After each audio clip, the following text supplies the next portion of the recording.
एक गांव में हीरा नाम का एक लकड़हारा रहता था। वह अपने परिवार का लालन पोषण पूरा करने के लिए बहुत मेहनत करता था। हीरा सुबह ही घर से जंगल की तरफ लकड़ियां काटने निकल जाया करता था। शाम होते ही हीरा सारी लकड़ियों को बाजार में बेचकर घर पर आ जाया करता था। हीरा के घर पहुंचते ही हीरा की पत्नी हीरा से कहती है, ए जी, यह कब तक चलेगा?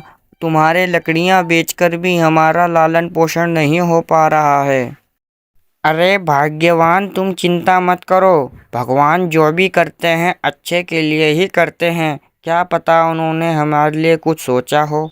सुबह होते ही हीरा रोज की तरह जंगल में लकड़ियां काटने के लिए निकल जाता है। चलते चलते हीरा को पेड़ के नीचे एक बूढ़ी अम्मा बेहोश पड़ी मिलती है।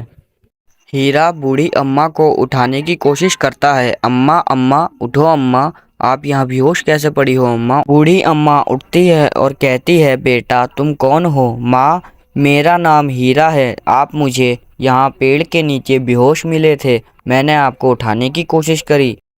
बेटा, मुझे बहुत भूख लगी है, कुछ खिला दो, मैं भूख से बेहोश हो गई।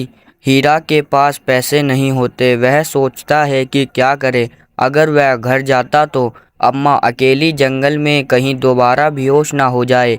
ऐसा सोच ही रहा था कि हीरा की आंखों में आंसू आ जाते हैं और उसे अपने माता पिता की याद आ जाती है। हीरा अपनी कुल्हाड़ी की तरफ पीछे मुड़कर देखता है और सोचता है, ये साथी, अब तू ही है जो मेरी मदद कर सकता है। माँ, तुम यहीं रहना, मैं अभी तुम्हारे लिए भोजन लाया। इतना कहते ही हीरा बूढ़ी अम्मा के लिए भोजन लाने निकल जाता है। हीरा बाजार से बूढ़ी अम्मा के लिए भोजन लेकर आ जाता है। बूढ़ी अम्मा पेट भरकर भोजन करने के बाद हीरा से कहती है, बेटा तुम्हारा शुक्रिया, तुमने गैर होकर भी मुझे भोजन कराया, परंतु मेरे अपनों ने भी मुझे नहीं पूछा। हीरा बेटा, तुम हमेशा खुश रहो, यही मैं अब चाहूंगी। नहीं अम्मा, आप तो मेरे माँ के समान हो, मैंने तो आपकी कोई भी मदद नहीं की है। जाओ हीरा बेटा, मैं तुम्हें आशीर्वाद देती हूँ, आज से तुम्हें कभी भी धन की कमी नहीं पड़ेगी। इतना कहते ही बूढ़ी अम्मा गायब हो जाती है। निराश होकर हीरा अपने घर की ओर निकल पड़ता है। घर पहुंचते ही हीरा की पत्नी हीरा से कहती है, आ गए फिर से खाली हाथ, अब मुझे फिर से सूखी रोटी खानी पड़ेगी।